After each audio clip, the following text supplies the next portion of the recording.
मग ती नोकरी असो, बिझनेस असो किंवा आणखी काही असो. पण बुध हा ग्रह तुमच्या रोज येणाऱ्या तुमच्या प्रॉफिटचा कारक आहे, की तुमच्याकडे पैसे कुठून येणार हे ठरवणारा ग्रह म्हणजे बुध आहे. पुढचं आहे, जर तुमच्या कुंडलीमध्ये बुध हा ग्रह वाईट स्थितीमध्ये असेल तर तुम्हाला बाहेरचा त्रास जास्त होईल.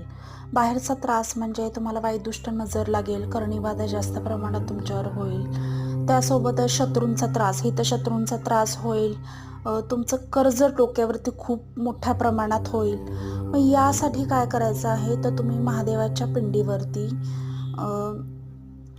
हिरवे मूग, अख्खे हिरवे मूग हे व्हायचे आहेत. तुम्ही सोमवार बुधवार करू शकता. याने तुमचा बुध हा ग्रह तुम्हाला चांगले परिणाम द्यायला लागेल. तुमच्या सगळ्या आयुष्यातले प्रॉब्लेम सॉल्व्ह व्हायला लागतील. नक्की करा.